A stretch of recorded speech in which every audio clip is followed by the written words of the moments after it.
Hi guys! Welcome back to my channel and again my name is Churicabia and for today's video, samahan nyo guys magluluto tayo ng long silog. So enter mo tayo guys, let's go!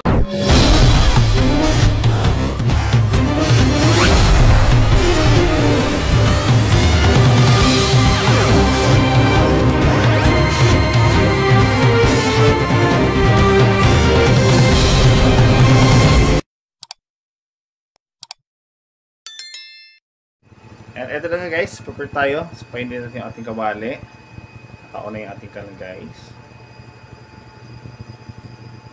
Ayan. Painitin na natin to. And then gagawa mo tayo dito ng ating longganisa. Ay ilutin mo natin ito sa ating kawali. So first,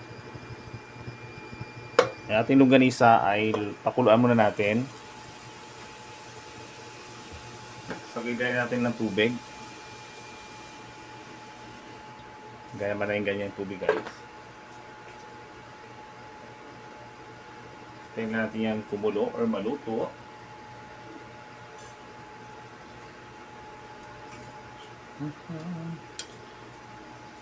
And balikan natin yan mamaya guys. So ito guys, medyo nagda-drain yung ating water sa ating longganisa. Ayan. So, ikat lang natin to dito pag hiwalayin natin. Ikat natin bawat isa.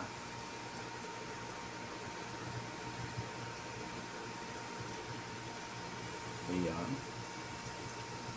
Dahan-dahan sa paggamit ng gunting. Kasi matalas yung ating gunting.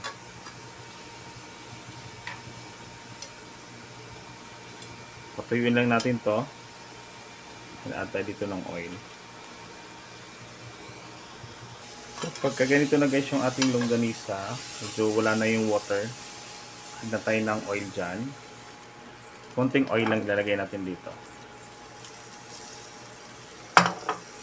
And gusto ko nyan guys, yung ang longganisa ay ikakat ko siya dito sa gitna. Ayan. Ito na gusto ko nyan.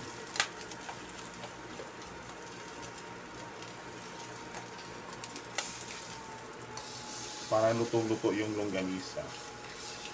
Yan ang gusto kong klaseng luto ng longganisa. So yan. Medyo okay na siya.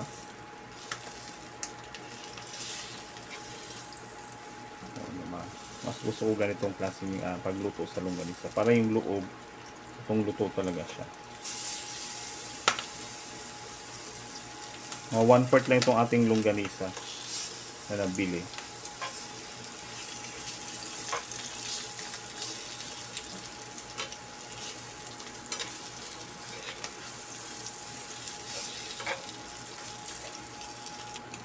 So itong klaseng texture guys ng ating longganisa, pwede na ito. Yan. Klaseng kulay, pwede na ito. Luto na ito guys. And then magpa-fried rice ako dito guys, kasi ito na rin yung gagamitin ko. Tanggalin natin to dito yung ating longganisa.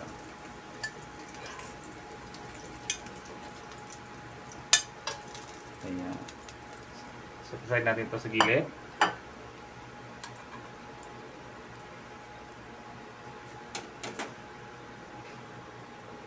Thank you.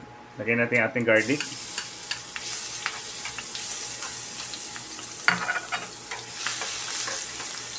Lagyan na yung apoy natin. Yung sinulid ng ating longganisa, alisin natin ito. Kasi may natira pa. Ayan. Ayan.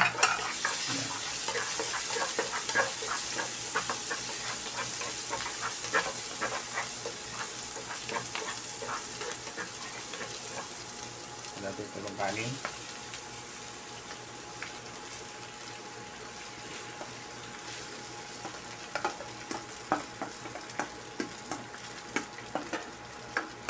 Halo-haloyin lang natin yan. Balikan natin mamaya yung ating fried rice.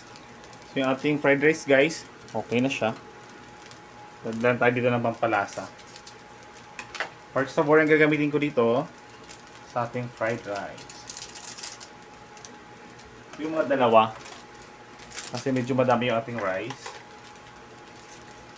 Yung leftover na rice. So, dalawang pork sabor gagamitin ko dito. Then, halo-halo lang din ito.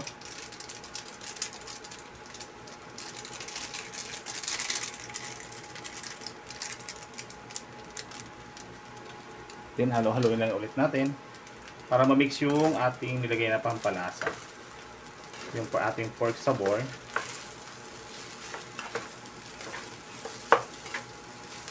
So, okay na ito yung ating fried rice. And then, create tayo ng ating egg at saka gravy. And then, magprito tayo ng itlog, guys. Pusid tayo sa egg.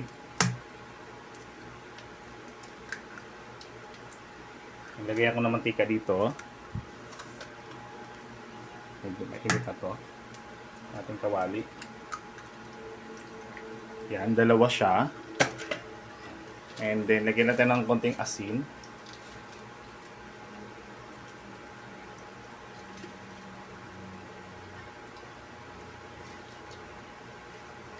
Yan.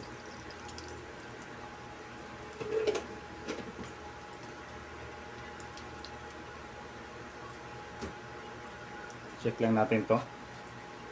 Ating egg. Magandang texture ng ating egg, guys. Fresh na fresh yung ating egg.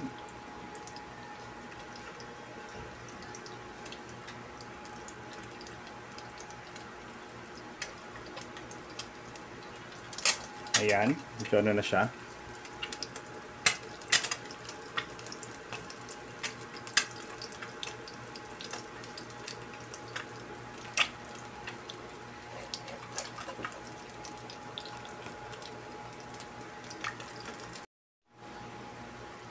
Then, ibaliktad natin yung egg na to, guys. Nasa maluto.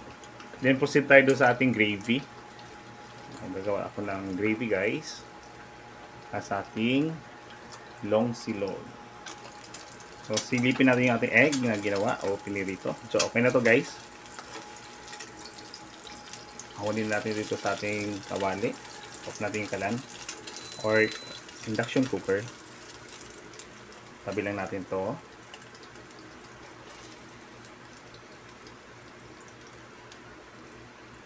And then proceed tayo sa ating gravy. Ito nga, guys, nagtunaw na tayo ng butter. Then lagay natin yung ating cubes. Doon ako lagay yung ating butter, guys, para matunaw siya. O margarine.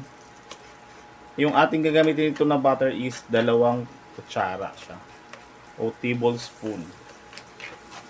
Kasi konti lang gagawin natin na gravy dito.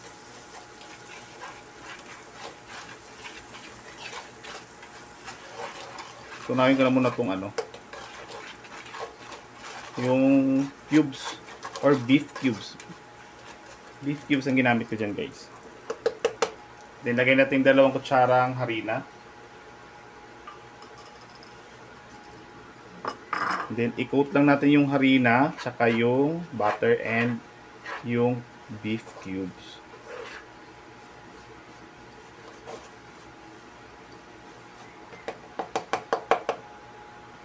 Pag ganito, guys, nakuha yung harina tsaka yung butter tsaka yung cubes, lagay tayo ng tubig.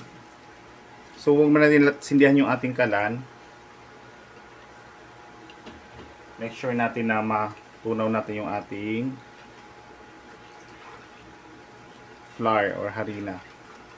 Tunawin muna natin ito, guys, bago natin i-on yung ating kalan. Kasi nag-i-sticky siya eh. Yung meron siyang buo-buo. So tutunawin muna natin ito sa habang hindi pa na siya nakasindi yung kalan.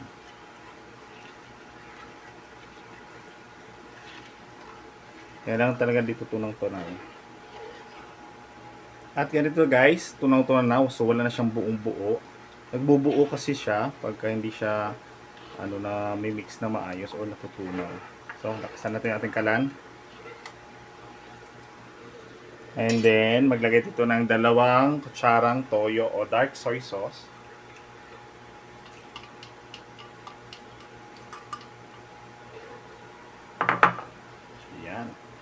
Pakuluin lang natin to. At syempre, titikman natin kung anong lasa. Palaputin natin to siya yung ating gravy. Add pa tayo dito ng black pepper, guys. Konting black pepper lang. Ayan.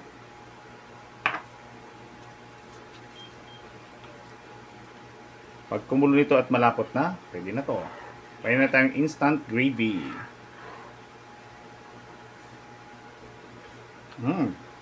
Sakto sa lasa, guys.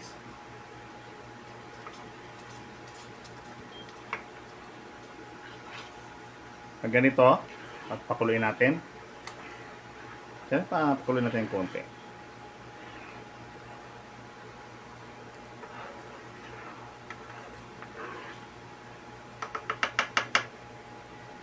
Yan, medyo kumulo na siya. Pwede na to. Off natin yung kalan. Siyempre, aahunin natin to yung ating gravy. Ilipat natin dito. Siyempre, plating tayo guys sa ating long silog. Longganisa na may itlog. Kasi may fried rice. Kasi longganisa, silog siya. Konting fried rice lang guys. Plating tayo dito. Ayan. Siya pa yung ating egg. And syempre, yung ating gravy na ginawa. Ayan. So, syempre kakain tayo nito guys. Samahan nyo ako, kakain tayo ng ating long silog. And eto na nga guys, yung ating long silog. Samahan nyo guys, kakain tayo. Mali sa aking kamay, so magkakamay ako. Tara, kain tayo. Sakto. Egg. Sabi yung longganisa natin guys.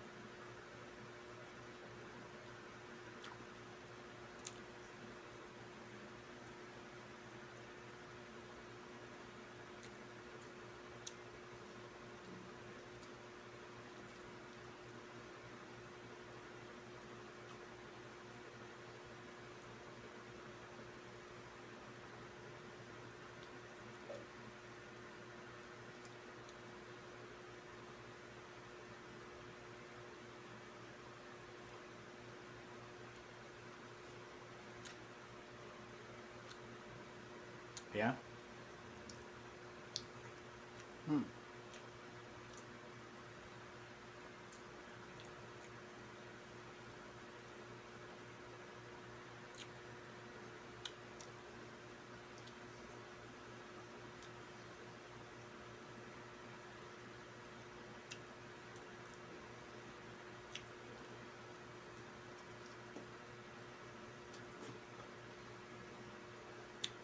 Guys. Busan guys. See you next vlog, guys. Thank you so much sa walang sawang support. Thank you so much. Thank you so much. Bye-bye. God bless you everyone.